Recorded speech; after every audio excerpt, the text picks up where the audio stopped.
พอแล้วเด้อนำพอแล้วเด้อพี่น้องเด้อพอแล้วปลูกแล้วดำแล้วพอดีท่วมมาพร้อมเลยยำใดก็งงถ้านำบริเฮ็ดหนาจ้าที่เราพูดถึงเนื้อพุ่นก็ป้อยนำมาให้ฉันวัดสุดท้ายมาปลูกแล้วดำแล้วฝนจะตกลงมาตรงนี้พี่น้องบ่แม่นมันสิมาขนาดค่อยเบิดละวะขนาดค่อยสิมาเบิดวันนี้เลยพี่น้องเฮ้ยเฮ็ดได้บ่เนี่ยหน้าค่อยเป็นแม่น้ำทะเลเบิดแล้วบึงดูพี่น้องเฮ็ดได้ปลายเฮ็ดได้ยอดข้าวเฟซ2หนฝนแรงว่าซั่นพี่น้องมันบ่แม่นคนจะฮ้อนก็ฝนซื่อๆว่าเฟซ2หนฝนแรงญาตินำญาติใดกันเฮ็ดหน้าญาตินำกันหลังคนจะผิดกันอื่นทั่วบ้านทั่วเมืองเลยพี่น้องแล้ววันนี้เป็นแนวใดตกแท้ตกว่าตกปลำหลกตกปลาเรือวันนี้บึงดูเขาค่อยปลูกเมื่อวานนี้จนเห็นแต่ยอดที่ซ้ำได้บุญญาแป๊บ2หนฝนแรงแท้บ่แต่วันนี้ตกแท้ตกว่าคักบ่บุญญาอยากนำเฮ็ดนาหลายมื้อใดเขาก็จมว่าแต่นาอยู่ห่างนำนาอยู่ห่างนำอยู่หัวนำเพิ่นปล่อยนำมาให้ก็บ่ได้เฮ็ดว่าซั่นวัดมื้อนี้เฮ็ดจังได๋บุญญาปลูกแล้วดำแล้ว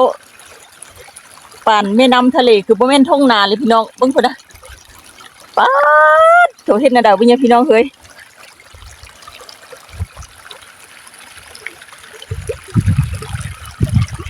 ป่านแม่น้ำทะเลคือบ่แม่นเฮานาเลยเอ้าทักทายสบายดีพี่น้องกดสุขคนมื้อนี้ยายวิไลม่วนสิพาพ่อแม่พี่น้องไปเลาะเบิ่งน้ำไปเลาะเบิ่งท้องนาที่ปลูกแล้วดำแล้วแต่ว่าเบิ่งคือกันกับว่าบ่แม่นท้องนาเลยคือแม่นแม่น้ำทะเลเลยเกือบบ่เห็นหอนยอดเบิ่งเด้อพี่น้องคุณนะโอ๊ดเอ้ยพี่น้องเอ้ยเป็นจังได๋บุญญาพอบ่พอแล้วซ้ำนี้ก็พอแล้วเนาะซุ่มซ้ำแล้วพอแล้วอย่าตกเลยเด้อพอแล้วเด้อบัดนี้เด้อฝนเด้อถ้าเฮ็ดบ่ได้เฮ็ดจะเครือเฮ็ดนานี่เป็นจังได๋บัดนี้บัดปลูกแล้วบัดดำแล้วเราเป็นอย่างนี้เบิดเลยพี่น้องเฮ้ยนำท่วมเข้าหน้าค่อยแล้วปีนี้มาเบิ่งซอยกันเด้มาเบิ่งซอยกันเด้นำท่วมหน้านำท่วมเข้าหน้าเป็นแม่น้ำคลองเป็นแม่น้ำทะเลเบิดแล้วแต่ทางนั้นบ่ท่วมเทื่อท่วมแต่หน้าค่อยก่อนซุ่มสามพอบ่คันผู้ใดบ่พอคันบ่น่ะบ่มีมาเอาพี่เด้อมาเอาทางนี้พี่เด้อสิเป้งไปหา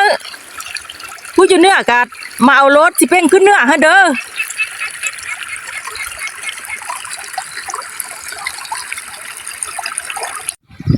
เบิ่งแต่ละเฮาน่ะเฮานั้นซ้ำกับบ่ปลูกเลยพี่น้องเอ้ยตกแท้ตกว่า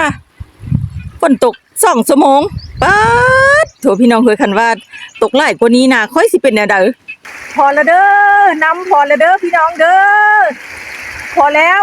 ปลูกแล้วดำแล้วพอดีท่วมมาพร้อมเลยยำใดก็งงถ้านำบริเฮ็ดหนาจ้าที่เราพูดถึงเนื้อพุ่นก็ป้อยนำมาให้ฉัน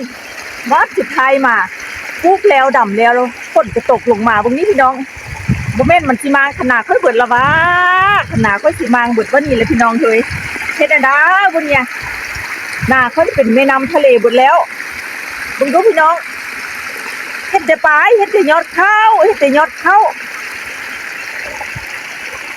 ตกแค่ตกว่า2-3 ชั่วโมงนาเขาจนเป็นอย่างนี้เลยเอามาครั้งนี้ก็จบคลิปนี้ลงคลิปนี้ไว้เพียงจำนี้ฝากกดไลค์กดแชร์กดติดตามช่อง YouTube ให้ใหญ่ใหญ่มั่งมั่นเด้อเพื่อเป็นกำลังใจให้คนสู้ๆแล้วก็เฮ็ดคลิปต่อไปให้พ่อแม่พี่น้องทุกท่านได้เบิ่งได้ชมอีก